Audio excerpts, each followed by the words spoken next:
Álvaro Delgado ganó con comodidad la interna del Partido Nacional, como de algún modo preveían las encuestas.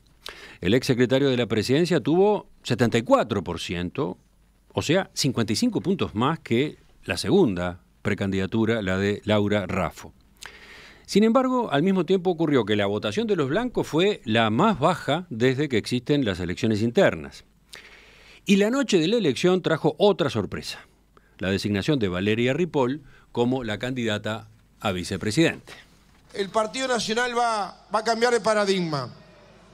Y obviamente es un acto de fe. Pero va a cambiar de paradigma tratando de ser un partido abierto, bien abierto. Cambiando muchas veces la forma de mirar. Un partido que genere puentes hacia la sociedad y no genere muros. Un partido que pueda ir a aquellos lugares donde quizás todavía no estamos llegando. Por eso le voy a proponer al partido y a la convención, porque le he ofrecido a una mujer que es una compañera que no hace tanto que vino al Partido Nacional. Le voy a proponer una compañera con valentía, compromiso, que siga peleando por esas causas sociales. Le voy a poner a Valeria Ripoll que me acompañe en la fórmula presidencial.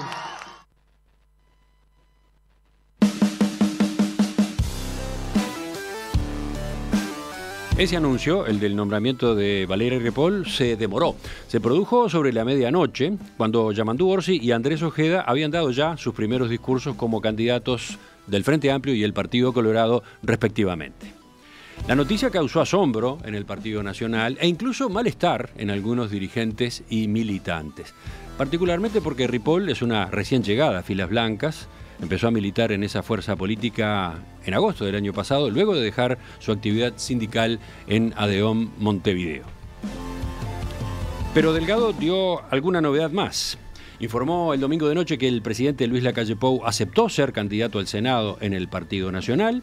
Según Delgado, él se lo pidió porque en este momento especial todos los blancos necesitan poner toda el alma en la cancha. Vamos a profundizar en la fórmula presidencial del Partido Nacional, vamos a conocer cómo se gestó, vamos a averiguar cómo es la campaña que se viene. Para eso estamos acá con ambos. Nos acompañan en el estudio Álvaro Delgado, candidato a la presidencia. Buen día. Buen día, Emiliano, buen día, Romina, buen día a la audiencia. Y Valeria Ripoll, candidata a vicepresidente de la República, también bienvenida. Buen día, muchas gracias. Gracias por la invitación. Romina, bueno, ¿tú vas primero? ¿Cómo andan? ¿Pudieron aflojar o siguen un poco con la adrenalina de campaña? Todavía un poquito con la adrenalina, como hablábamos fuera de micrófonos, entre la campaña, la post-campaña y los partidos de Uruguay a las 10 de la noche.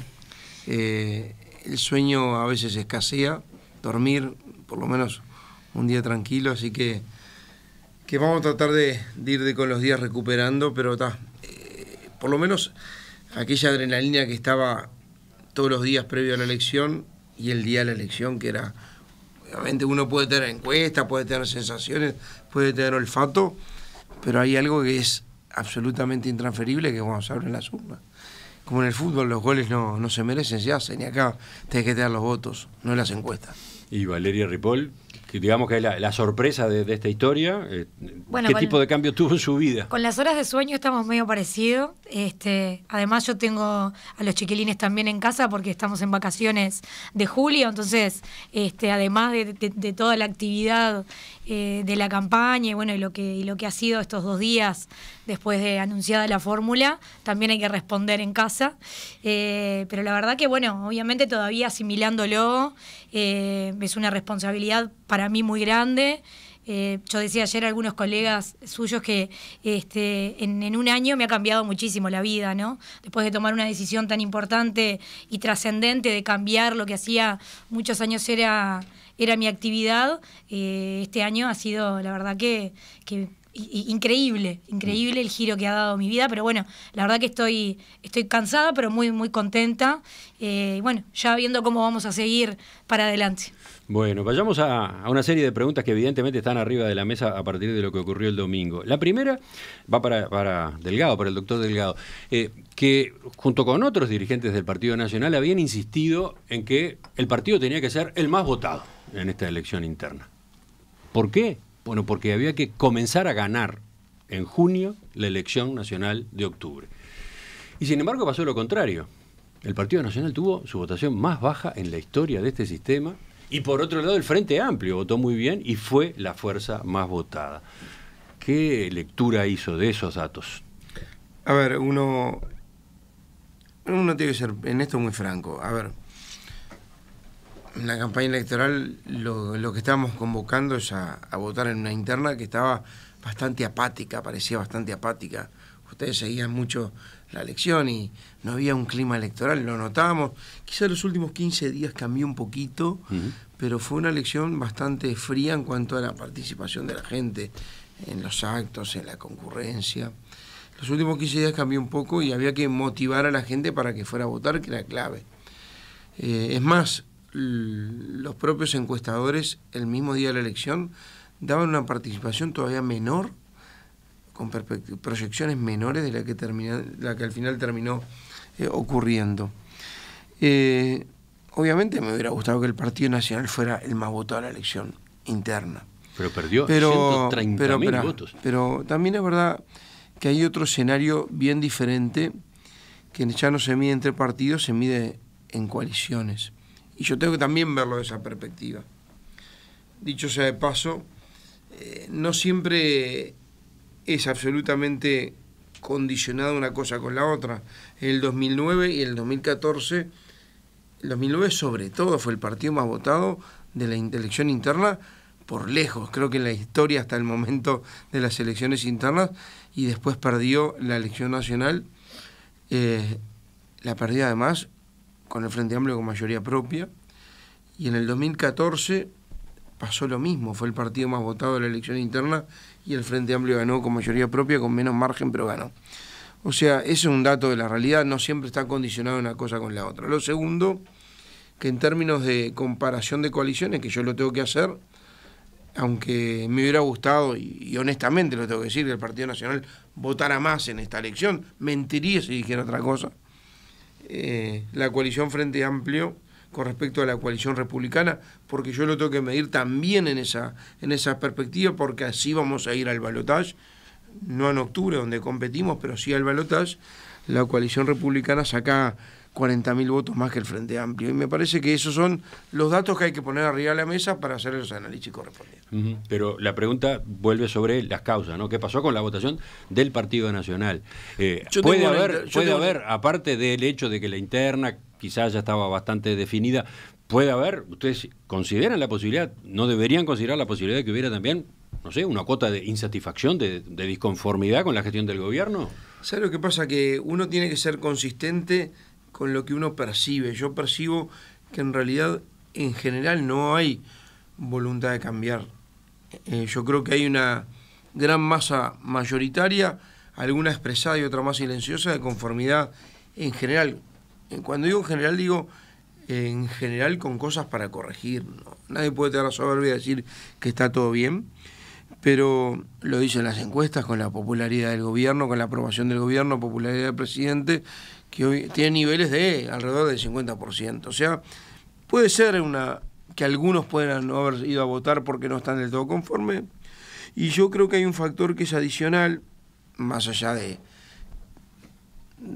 frío, más allá de las vacaciones, más allá de la Copa América, más allá de todo eso, que es que la elección interna del Frente Amplio tenía una sal y pimienta diferente a esta elección interna, que las encuestas daban que había una tendencia que en realidad en los hechos se acrecentó, porque la diferencia fueron 75-19, o sea, casi 55 puntos y pico de diferencia, mucho más de lo que daban las encuestas, entre quien habla y la segunda, que era Laura, pero obviamente había una tendencia muy marcada en las encuestas, y cuando no tenés una competencia tan firme, tan nítida, tan convocante, como fue la elección pasada, por ejemplo, o como fue la del 2019, o como fue la del 2014, seguramente desestimula un poco la participación. Algunos porque dicen, bueno, igual ya ganó, otros porque dicen, ¿para qué voy a participar?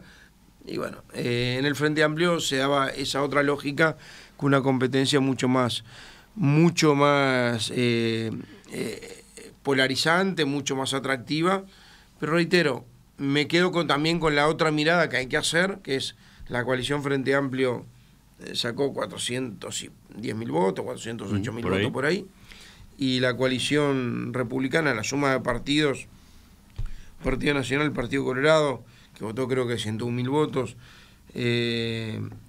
y dos partidos que en este caso no tenían internas, que era Cabildo Abierto y que son Cabildo Abierto y el Partido Independiente, terminamos casi con 40.000 votos más que el Frente Amplio. La pregunta siguiente, una vez que conoció el resultado de la interna, ¿por qué no optó por Laura Raffo como compañera de fórmula?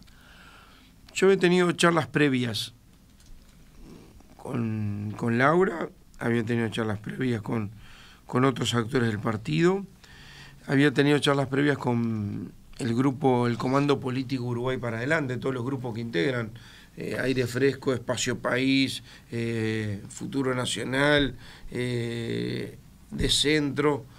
Nos habíamos reunido el viernes y habíamos previsto escenarios diferentes, posibles, donde había dos cosas, que voy a ser muy tremendamente honesto y transparente hoy. Había dos cosas. Una que era condicionante, que era el escenario electoral, o sea, los resultados electorales. Está claro que un escenario electoral diferente, quizá la fórmula hubiera sido otra cosa, porque tenía que reflejar una realidad partidaria que abroquelara el partido con pesos más equilibrados, vamos a decirlo en estos términos. Yo con Laura y con Jorge, con los dos hablé antes y hablé después. Laura Raffo y Jorge Gandini. Sí, tengo la mejor onda, con muchos los conozco hace muchísimo tiempo y tengo una relación de mucho afecto y respeto. Yo igual adentro, que es algo intransferible, tenía la sensación de que teníamos que hacer algo mucho más disruptivo. Yo hablé de enamorar, a ese término lo usé en la campaña. Sí, cuando le preguntaba sobre la fórmula... Yo nunca hablaba de nombres. Ponía ese término, sí. Pero tenía que enamorar, obviamente ponía que los resultados condicionaban, pero además tenía que enamorar a los blancos de la coalición y a muchos que no nos votaron en 2019, que hoy pueden evaluar positivamente la gestión del gobierno y los resultados, o que les generamos esperanza para seguir. Y yo decía, bueno, tenemos que hacer un cambio de paradigma, lo tenía adentro, un cambio de paradigma de que el partido se tiene que abrir, y estaba con eso, que el partido se tiene que abrir y hay ejemplos en la historia. El Partido Nacional pasó del Partido Blanco a Partido Nacional en su momento, después hubo algunos... Herrera en su momento, cuando hizo ganar el partido después de 80 años, es porque trae a Nardone fuera del partido y hace ganar. Wilson Ferreira lo hizo trayendo corrientes del Frente Amplio en el 71.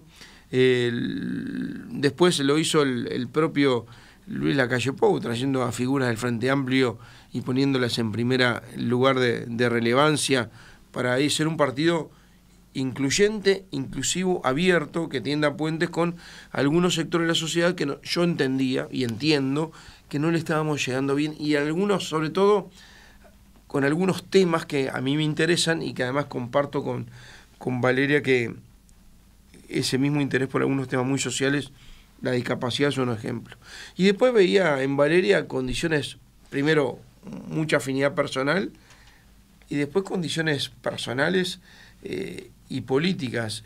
La valentía de ser una mujer que tomó una decisión que no es fácil, que podrá decirlo ella mejor que yo, que estaba decepcionada de donde estuvo militando mucho tiempo, que no tiene odios, que simplemente está decepcionada y siguió militando por las mismas causas en el Partido Nacional, que se ha dedicado mucho como luchadora social, que para mí es muy importante, además de sindical, pero social. Una mujer con inteligencia, con valentía, con coraje, además con todo un tema que a mí me motivó. Yo a Valeria la conocí por la discapacidad, no por la actividad de ADEOM, que ella era secretaria general de ADEOM. Yo era secretario de la presidencia y recibía la Fundación Abrazo Azul, que es una fundación que se dedica a los gurises con trastorno autista. Valeria tiene un hijo que tiene trastorno autista y generamos un grupo de trabajo para tratar de buscar soluciones, de coordinar acciones del Estado para darle solución a situaciones que son mucho más de lo que uno puede imaginar. La última encuesta de Continua Hogares da que cerca de un 20% tiene algún tipo de discapacidad en Uruguay, y muchas veces hay mucha plata, mucho esfuerzo, pero falta coordinación e impacto. Y ahí empezamos a conocernos. Después lo demás se fue dando, pero el conocimiento fue por un tema vinculado a lo social. Y yo creo que todo ese combo, más la noche, y termino el cuento más la noche, donde empezaron a aparecer los resultados, donde la diferencia fue como fue, donde además hay un dato... O sea, a ver, el nombre de Valeria Ripoll, ¿usted lo tenía desde hacía tiempo en la cabeza? Sí. Era una de las posibilidades. Era una de las posibilidades, no era la única. Tenía 2 o 3 nombres alternativos. Sí, algunos habían circulado. El de Valeria Ripoll había circulado menos, pero... Me parece que es serio en esto, para quien aspiraba a ser el candidato único del partido, tener en la cabeza alternativas, no quedarte sin plan A y sin plan B en ese momento. Pero a ver, una hipótesis. Pero déjame terminar solo un concepto, así no se me va la idea, que es el otro determinante era también los resultados de esa noche, ¿no? Bueno, a eso iba. Si el resultado hubiese sido otro, si el resultado hubiese sido 60-40, por decir un par de números, ¿no? Usted habría sentido que tenía que optar por Laura Raffo. Obviamente, pero era lo natural. No sé si era lo habitual, porque ya habían pasado otras instancias donde, a ver, en el 2000... No era obligatorio, pero... En el 2009, donde Larrañaga saca el 60 y la Calle el 33, Larrañaga optó por otra decisión, que es poner un vicepresidente, Sergio Abreu. Pero no sé si era lo habitual, pero yo sentía que era natural. Ahora, con una diferencia de haberse dado ese resultado y de haber optado usted entonces por Laura Raffo, ¿no habría logrado esta apertura que cree que logra con Valeria Ripoll? Una campaña diferente, una campaña pero diferente. Con Laura Raffo se daba. Laura Raffo no era adecuada para abrir el Partido Nacional a sectores de la población. Yo no voy a hablar de Laura Raffo, porque yo le tengo afecto, respeto, y además le valoro mucho la actitud que tuvo cuando la llamé y le dije en lo que estaba. Hablé previamente y hablé esa noche y le dije por qué yo iba a optar por Valeria Ripoll. La verdad que tuvo una actitud muy humana, muy comprensiva y además muy blanca, que yo se lo respeto, y muy fraterna, que yo se lo quiero reconocer ese gesto a ella, al herrerismo, a Jorge. O sea, así que al darse yo no voy a hablar resultado... del tema de Laura Raffo, voy a hablar de quién elegimos y por qué la elegimos. O sea, al darse un resultado con esta diferencia entre usted y el segundo, y la segunda, más de 50 puntos, usted entendió que usted era mano, que usted podía resolver, que estaba en sus manos, en su decisión, la posibilidad de optar. Mi grupo político con quien hablé esa noche, le dije, yo el viernes lo reuní, le dije, puede pasar escenario A y B, en esto les pido la confianza, me dieron la confianza, la noche del domingo lo junté, le dije, el escenario A no está, el escenario B, yo tengo una candidata que vengo pensando hace mucho tiempo, yo creo que tenía que ser mujer, y en este caso yo había avanzado que para mí la paridad era deseable, y dije, en este caso, por estas razones, yo creo que tomé la decisión que fuera Valeria Ripoll. Unánimemente estaba Beatriz Argimón, estaba Falero, estaba Martín Lema, estaba Javier García, no me acuerdo quién más, y unánimemente dijeron, Álvaro, es una decisión correcta, vamos para adelante, te apoyamos. Y a partir de la decisión y del apoyo sectorial, que habían tenido el 75% del electorado, este sector, con mi candidatura, bueno, llamé a Laura Raffo en primer lugar y llamé a Jorge Gandini, y la verdad que le valoro el gesto de comprensión y de apoyo. ¿Pero por qué se demoró tanto? Porque ese fue un tema. A partir de lo que había sido la elección anterior, a partir de lo que había sido en el año 2019 el anuncio de la calle Pou de que su compañero de fórmula era Beatriz Argimón, que se dio muy rápido, se dio muy temprano, y que, bueno, todos dijeron, colocó muy bien al Partido Nacional en ¿Te acordás el fue punto de la largada? la calle Pou, ¿te acordás? Exactamente no. capaz que una hora antes. Bueno, sí, pero fue antes. Pero Acá, vamos no dramatizar sobre... En este caso hubo una larga demora. No, larga porque estaba frío. Había una larga porque estaba demora. frío. Preguntale a Romina que estaba ahí. Estaba frío, ¿no? Estaba muy frío. Entonces, Finalmente se conoció a la medianoche. A la medianoche. Un poquito muchos menos de medianoche. Decían, a esta hora ya capaz que ni sale el nombre. No, yo me había comprometido públicamente a que la fórmula esa noche. En el medio lo que pasa, yo no quise interrumpir algo que estaba anunciando el Frente Amplio. El Frente Amplio, en ese caso, a diferencia de la elección pasada, definió la fórmula y salieron, con lo cual me parecía de orden. Es más, yo en el discurso saludé a todos los precandidatos blancos, a los militantes, saludé a los candidatos de la coalición de gobierno y saludé a Yamandú Orsi también. Pero se demoró un poco. ¿Qué pasó? ¿Qué? Demasiadas idas y vueltas, demasiadas conversaciones, demasiadas... Esa fue la secuencia. Lo que teníamos que tener los datos, que vinieron un poco lento. En este caso, ninguna de las encuestadoras tenía proyecciones de datos, porque no habían, no sé. La única que existía era la de la usina de percepción ciudadana, era la única que había. Lo demás estaba el centro de monitoreo del Partido Nacional, que era, nosotros íbamos con los circuitos representativos de todo el país, que iban más o menos confirmando algunas cosas. Yo quería ir sobre algunos datos un poco más firmes, sabiendo cuál era la diferencia. Y bueno, y en el medio además anunciaron la forma del Frente Amplio, así que quizás se demoró media hora más de lo que podía haber sido, entre que comuniqué mi decisión a mi sector, sobre esa base llamé a Laura, llamé a Jorge, y bueno, y salí abajo quizá muy emocionado porque no es, a ver, para mí en lo personal, con mi familia al lado, que me apoyó y que muchas veces sufrió y sufre las ausencias, particularmente lo que fue estos 4 años acá en la presidencia, ni que tal vez en la pandemia, pero ver a tus hijos al lado, a tu mujer emocionada y a tus hijos también, para un militante de los 16 años que va a ser siempre militante del partido, que en ese momento te digan vas a ser el candidato único del partido, la gente te eligió y te eligió con un 75%. Por eso la primera salida en la sede fue una salida mucho más con el corazón, emocionado, hablando desde el corazón, y la salida en el directorio, como dije, íbamos a hacer consideraciones políticas. Pero no le escapa ahí, usted señalaba, bueno, lo informó a los sectores que integran sur. Y hablé con el presidente también. Lo habló con el presidente también. Comenté al presidente. Pero no le escapa que también generó malestar. Sorpresa. Usted dice sorpresa. Sorpresa. Ahora sorpresa sin duda. Y unos cuantos malestares también. También eso corre por su cuenta. Yo le digo sorpresa y vas a ver, con el correr de las horas, la sorpresa se va asimilando. Es normal que fuera sorpresa. Cambios, otras veces causó sorpresa. Todos me dicen que el momento que Herrera arregló con Nardone causó mucha sorpresa. Mucha gente no lo entendió.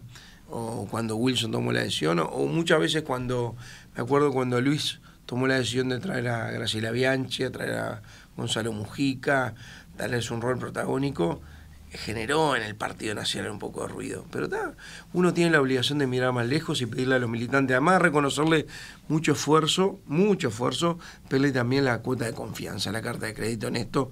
Nosotros estamos haciendo esto con un objetivo que no solamente el Partido Nacional, es agrandar el Partido Nacional, pero para que esa opción lidere la coalición, ir a octubre y ganar en noviembre el balotaje.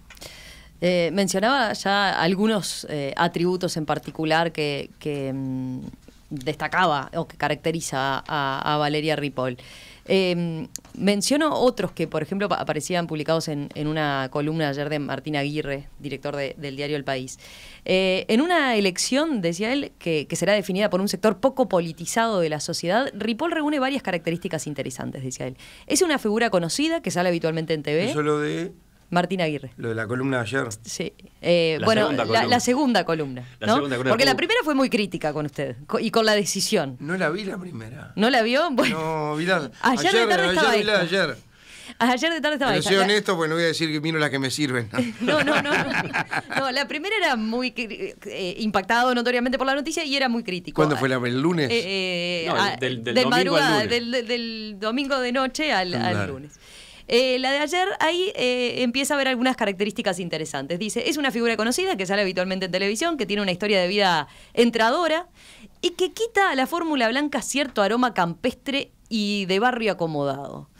Después señala, si algo muestra la victoria de Andrés Ojeda en el Partido Colorado, es que hay un electorado que se fija mucho más en las personas que en el partido. Y Ripoll tiene posibilidades de llegar a votantes que otros dirigentes típicos del Partido Nacional no han logrado hasta ahora. Esos factores que son aspectos que usted tuvo en cuenta también a la hora de pensar en Valeria Ripoll. Yo creo que Valeria es complementaria, creo que es una mujer popular, creo que es una mujer muy metropolitana, por decir así. De hecho, ella te lo va a contar mejor que yo, pero ella después me acompañó en 2 vueltas al país, todas las giras que hice. Yo hice 4 vueltas, en 2 estuvo Valeria, y veía cómo la conocían porque ella fue presidenta de la Federación de Sindicatos Municipales de todo el país, además de secretaria de ADEOM. Entonces, obviamente había un conocimiento que yo no podía saberlo, sobre todo en lugares muy insólitos. Pero además de eso, yo creo que Valeria, es por sus características personales, por su historia de vida, por su forma de ser muy genuina y muy auténtica, por su don de gente, por su franqueza transparente, pero sobre todo por su historia militante con causas, y militante con causa a fondo. Obviamente la sindical fue una, pero sobre todo la social. A mí me impactó mucho toda su trayectoria en la militancia social, por temas personales, pero por temas ajenos. La cantidad de gente que siente que Valeria va a cumplir un rol de poder hacer posible aquello que es necesario, sobre todo en aquellos sectores más postergados, y obviamente con esa visión muy metropolitana, donde además el partido votó menos en Montevideo. Ese es otro aspecto que dato fuerte el domingo, ¿no? 60.000 votos menos en Montevideo. Para mí era un complemento ideal, sobre todo apostando a un partido donde tenga una impronta metropolitana mucho más fuerte y conecte con sensibilidad de la sociedad que quizás no estábamos conectando del todo. Le faltaba ahí conectar con lo popular, digo porque es un término que han utilizado mucho. No, que ella es popular, dije. Bueno. Que ella es popular. No con lo popular, yo creo que el Partido Nacional es popular. Pero le quita aroma campestre y de barrio acomodado a la fórmula del Partido Nacional. No sé, yo no voy a comentar la columna de Martín Aguirre. La verdad que el Partido dice? Nacional es transversal ahora a todos los sectores de la sociedad. Que algunos los estigmatizan de alguna forma o de otra, puede ser. Obviamente que yo sé que esta fórmula es muy disruptiva, que obviamente que sorprendió, a muchos en ese momento enamoró, a otros los está enamorando, a otros le cuesta asimilarla, como siempre, porque esto no se mide con un blancómetro en función de la cantidad de años que estás en el Partido Nacional, pero hay que verlo en términos políticos, pensando en adelante, pensando en que este rumbo continúe, que el Partido Nacional vuelva a liderar una coalición de gobierno en el gobierno. Enseguida hay preguntas para Valeria Ripoll también, pero sobre esto que maneja en su nota Martín Aguirre, sacarle a la fórmula aire campestre y de barrio acomodado, Valeria Ripoll, ¿qué contesta? Bueno, no sé, creo que es un concepto de quien lo escribió, obviamente, capaz que tiene esa percepción. Algo que creo que sucede conmigo es que la gente sabe mucho de mí. Sabe mucho de mi vida, y yo quizás no la veo por ahí. Yo, lo que fue la recorrida, sobre todo por el país, y lo que fueron los actos en Montevideo, lo que sí me dejó claro es que a cada lugar que fui y en cada acto se acercaba gente que necesitaba que alguien fuera su voz. Yo, más que el tema de lo campestre o del barrio en el que vive la persona, creo que tiene que ver con la necesidad de colectivos muy grandes de nuestro país de sentirse realmente representado por quienes están en el gobierno.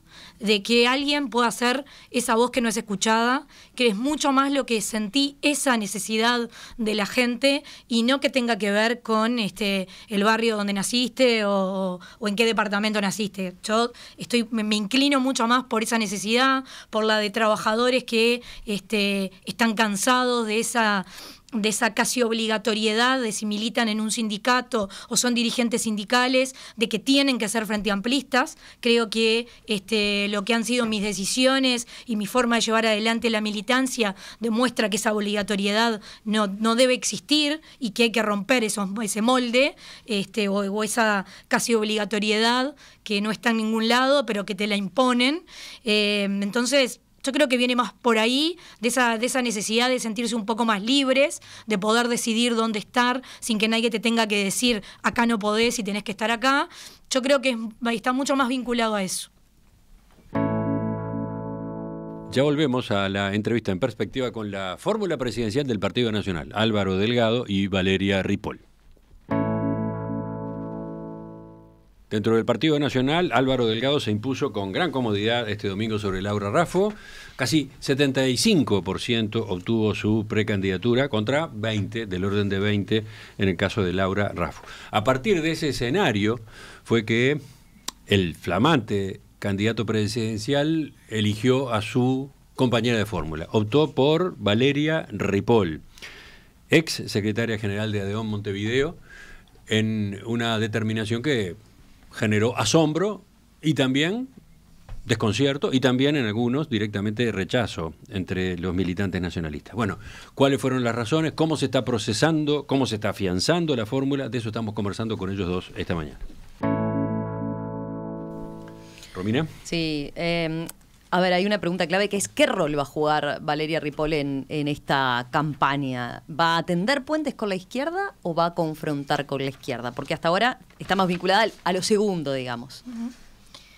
A ver, yo creo que la campaña se va a ir dando, la confrontación se va a ir dando naturalmente, porque obviamente cuando empiecen a aparecer las propuestas, ahí van a estar las dos miradas claramente de cada uno de los temas. Hasta ahora, desde el Frente Amplio, sobre todo desde la candidatura de Yamandú Orsi, no hemos tenido propuestas arriba de la mesa como para poder dar un debate real. Entonces, creo que es ahora que va a empezar a poder darse esa posibilidad. Después, el tema de tender puentes o no, yo me enfoco mucho en las personas. O sea, mis decisiones han tenido que ver con personas. Yo llegué al Partido Nacional porque ya hacía unos cuantos años que estaba fuera de la política. Después que me fui del Frente Amplio en el 2017, con todo lo que me tocó vivir por haber tomado esa decisión, ataques personales, familiares a mi casa, la verdad que durante unos años decidí estar fuera de la política, no participé de la elección anterior. Y después fueron personas las que me hicieron tomar la decisión de que este era mi lugar. La actitud inicialmente de Beatriz Argimón en plena pandemia, en lo que tenía que ver con la situación de las personas, sobre todo con autismo dentro de la discapacidad. Yo siempre digo que a veces no nos damos cuenta de algunas cosas hasta que alguien las pone arriba de la mesa. Pensemos que en la pandemia, por ejemplo, todos la pasamos horrible, el encierro era, el tener que quedarte mucho más en tu casa fue tremendo. Imaginemos a las personas con autismo que de un día para el otro cortaron todos sus vínculos, no podían tener las terapias, porque no podían ir a las mutualistas, porque las consultas eran telefónicas y muchas veces no podían llevarlas adelante por su propia condición. Habían situaciones dramáticas de crisis y en el medio de todo eso nosotros hicimos el lanzamiento de la fundación, Beatriz nos apoyó, llegamos al presidente de la República, el presidente le dio la responsabilidad a Álvaro de dirigir un grupo de trabajo para buscar respuestas y acceder a soluciones en los distintos ámbitos del Estado, y así conocí a Álvaro. Después también llegó Martín Lema y distintos referentes de distintos lugares que a mí me demostraron que habían políticos que realmente sí tenían la sensibilidad y les importaba el tema.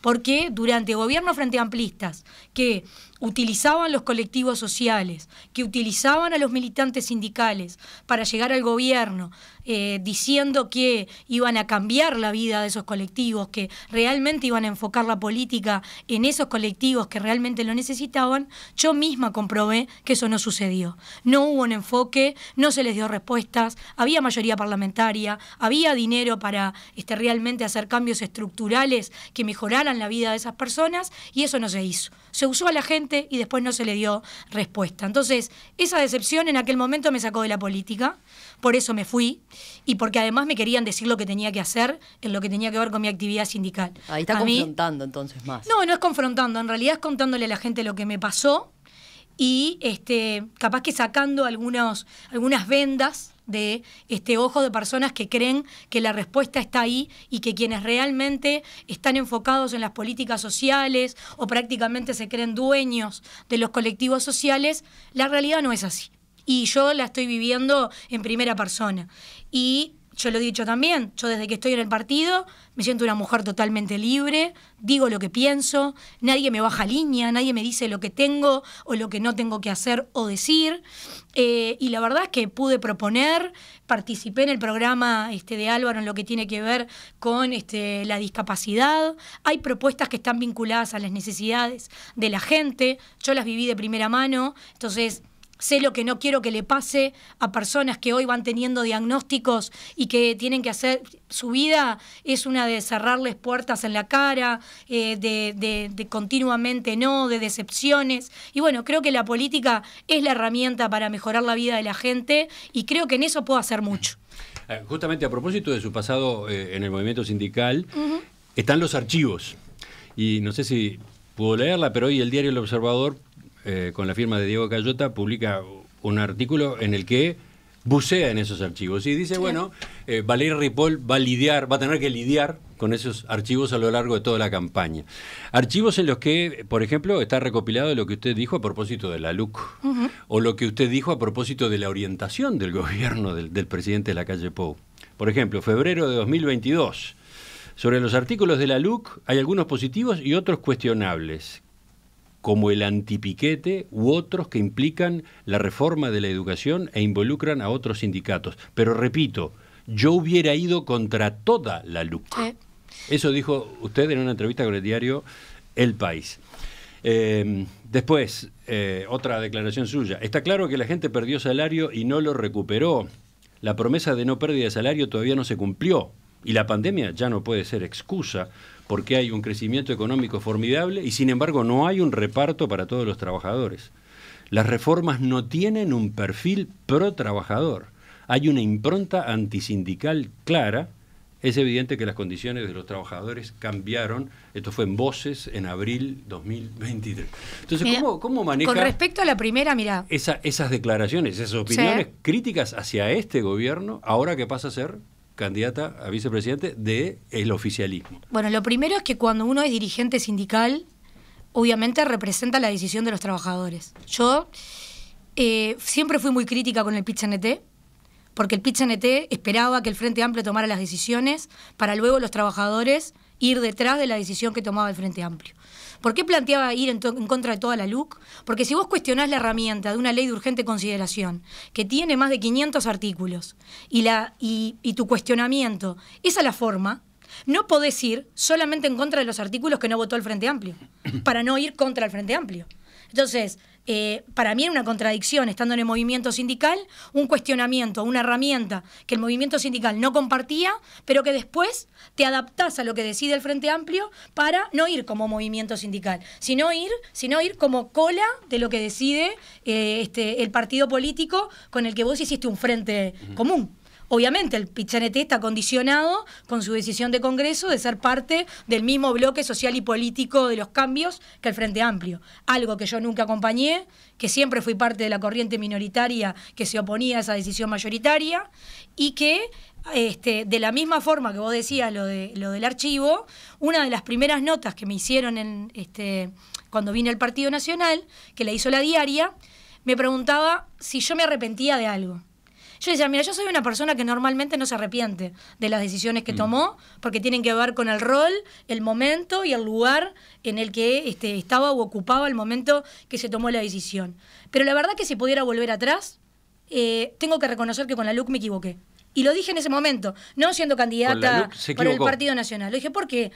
Porque, a ver, a partir de un montón de informes que hacía en aquel momento el Cuesta Duarte, se ponían arriba de la mesa riesgos para el país que eran tremendos. O sea, ustedes recuerden lo que fue la campaña y la base del informe que nosotros como dirigentes sindicales teníamos, se planteaba que se iba a privatizar la educación, se planteaba que se le daba carta libre a la policía y que íbamos a sufrir de gatillo fácil y de un montón de condiciones que se le daban a la policía, que en realidad nos dejaban una situación poco más que de temor a la población. Se planteaba lo del tráfico de niños en las adopciones, se planteaba que con este mecanismo de garantías de alquiler iba a haber desalojo express, se planteaban un montón de cosas que vos, a ver, te parás como dirigente sindical, representante de la clase trabajadora, y vos decís, esto va a ser terrible. Pero los pronósticos no los podía hacer yo. Yo como dirigente sindical no tengo herramientas para decir, bueno, con esto va a suceder esto. Pero a ver, también la misma Valeria Ripoll en gobiernos del Frente Amplio fue muy crítica con el decreto antipiquete, no lo creó la LUC. O sea, el decreto antipiquete... Entonces, usted dice que después se evaluó y con la visión crítica que tenía de la LUC, entiende que se equivocó. Yo dije más. Que exageró, que tomó, no exageré. Aceptó pronósticos exagerados. No exageré, lo que sí, yo como dirigente, hoy, por ejemplo, yo obviamente no soy todóloga, no puedo opinar sobre todos los temas, ni sé sobre todos los temas que tienen que ver con el país. Obviamente, ¿en quién me voy a apoyar? En distintos asesores y referentes que tiene el partido, que me dirán, mirá, con esta decisión va a pasar esto, con esta decisión pasaría esto. Bueno, nosotros en el movimiento sindical teníamos un referente que es el Cuesta Duarte. Y el Cuesta Duarte nos planteó, con este artículo va a pasar esto, con este artículo va a pasar esto. Bueno, obviamente, el pronóstico era totalmente negativo. Nobleza obliga, hoy con la LUC aplicada, no hay desalojo express, no hay tráfico de niños, no se privatizó la educación. ¿Qué tengo que hacer? Decir, bueno, la verdad que el pronóstico fue equivocado y que si hoy el tiempo pudiera retrocederse, no sería la misma la decisión. ¿Y con las normas antipiquete? Con las normas antipiquete las critiqué como dirigente sindical en gobierno del Frente Amplio. ¿Y la sigue criticando hoy? ¿Quién prohibió? ¿Y la sigue criticando hoy? Y mirá, yo creo que la negociación colectiva es fundamental, pero también creo que uno como dirigente sindical sabe los límites. Y en sí el decreto antipiquete y la prohibición de ocupar dentro de la misma norma dice qué pasa cuando tú ocupás. Entonces el límite está en tu responsabilidad como dirigente sindical. Tú como dirigente sindical sabes que si ocupás, va a venir el Ministerio de Trabajo y te va a dar un ámbito bipartito, va a venir el Ministerio del Interior y te va a pedir que desocupes el lugar, y como dirigente sindical responsable lo que tenés que hacer en ese momento es irte. Si sos un dirigente sindical irresponsable, como existen también, te vas a quedar para confrontar con la policía y que para que al otro día la noticia no sea tu reclamo, sino que sea el que confrontaste con la policía. De esa otra afirmación que yo leía, las reformas no tienen un perfil pro trabajador. ¿En el gobierno hay una impronta antisindical clara? Bueno, en ese momento nosotros habíamos tenido distintas situaciones de conflicto y obviamente esa era la definición que tenía el PIT-CNT. O sea, uno tiene que ser respetuoso de quienes representa. Si a mí una asamblea me dice hay que ir a confrontar con la Intendencia de Montevideo porque si no municipalizan todos los servicios tercerizados, vamos a hacer una huelga, y yo puedo estar de acuerdo o no, pero lo que tengo que decir es que voy a ir a la huelga. Entonces también hay que entender el rol y las definiciones que tiene cada uno en el momento en el que está, cuando uno representa un colectivo y cuando uno representa a otro. Y la verdad es que la plataforma de los trabajadores, y claramente no es, me refiero a la del movimiento sindical, no es la misma que la que puede tener la coalición o la que puede tener el Partido Nacional. Pero ojo, tampoco es la misma que la que tiene el Frente Amplio. Y los peores retrocesos para el movimiento sindical, aunque el PIT-CNT no lo diga y aunque el PIT-CNT no lo denuncie ante la OIT, se dieron con gobiernos frente amplistas. ¿Los peores retrocesos? Los peores retrocesos. O sea, la mayor cantidad de decretos de esencialidad a trabajadores se dieron en gobiernos del Frente Amplio. La mayor represión fue en Codicen y fue en gobiernos del Frente Amplio. Lo que tiene que ver con la persecución de dirigentes sindicales, y yo lo puedo decir en primera persona, no se dio en este gobierno con un chat o un mensaje sobre Marcelo Abdala. La peor persecución se dio cuando persiguieron políticamente a una dirigente sindical, que fui yo, a la que le prendieron fuego su casa, a la que le pusieron custodia 24 horas al día en la puerta de su casa, y a la que el ministro del Interior le dijo, vos sabés lo que pasa cuando te vas del partido con los camaradas. Eso sí es persecución política. ¿Quién le dijo eso? ¿Qué ministro le dijo eso? Bonomi. ¿El ministro Bonomi? Sí. Y me puso custodia en la puerta de mi casa 24 horas al día. ¿Le puso custodia? Porque usted la pidió en ese caso. No la pedí, por las denuncias que hice. Él la ofreció. No, él la decidió. ¿La decidió? Porque yo hice denuncias, se hizo una investigación por parte de la policía, no habían cámaras donde vivo, que es el mismo lugar donde vivo ahora, y Y bueno, como no había una respuesta, habían pintadas, habían mensajes, habían claras señales, pero no había forma de confirmarlo, el ministro lo que me planteó es que por un tema de mi seguridad, sobre todo la de mi familia, porque mis hijos eran muy chicos en ese momento, tenía un patrullero, de hecho me acompañaba también durante el día cuando no quedaba nadie en mi casa. Y bueno, eso sí es persecución política, y en aquel momento el PIT-CNT no fue ante la OIT a hacer las denuncias de la persecución a un dirigente sindical. Entonces, como yo siempre mido con la misma regla, y la regla mide lo mismo, me parece que ahí es donde se basa lo que yo planteo en cuanto al rol, ¿no? También cambió de opinión respecto a la reforma de la seguridad social, porque ese es otro aspecto que se menciona en la misma nota. Nunca estuve en contra de la reforma de la seguridad social, de hecho fue una de las cosas que me hicieron dejar la conducción del PIT-CNT. A ver, acá dice, no estamos de acuerdo con esta reforma, pero hay que ver cuál es la mejor vía para derogarla, porque no está bueno desangrarte y que no logres nada. Bueno, eso fue decía en mayo de 2023. Esa es la decisión de Adeón, no la decisión de Valeria Ripoll. Usted estaba en contra de... Yo nunca estuve de acuerdo y lo dije públicamente muchísimas veces. Me parece una irresponsabilidad que el PIT-CNT plantee derogar la SAFAP cuando tuvo 15 años de gobierno frente amplista, con mayoría parlamentaria, y nunca hizo ese planteo. Cuando dirigentes del PIT-CNT son parte de las distintas corrientes y buscaron llegar a distintas responsabilidades en el gobierno, son parte de las listas, son candidatos, y nunca estuvo arriba de la mesa esta propuesta, una irresponsabilidad 30 años después, plantear derogar una herramienta que evidentemente sería nefasto para el país, ¿no? Y las consecuencias. Entonces, personalmente, siempre lo aclaré, la decisión de Adeón es esta. Para mí, además, era un desangre total el hecho de ir a plantearle esto a la gente y de que el movimiento sindical fuera atrás de este delirio, que además se resolvió por una minoría dentro del PIT-CNT, se resolvió por menos de un tercio de la dirección de la mesa representativa, pero bueno, fue la decisión que se tomó, pero personalmente nunca estuve de acuerdo. Obviamente ahí era mi último tiempo de secretaria general de Adeón y era la resolución de Adeón. Sobre el final de la entrevista, volvamos al candidato a la presidencia, volvamos con Álvaro Delgado. Usted el domingo de noche, lo recordábamos en la introducción, hizo otro anuncio. La participación del hoy presidente Luis Lacalle Pou como candidato al Senado en las elecciones de octubre.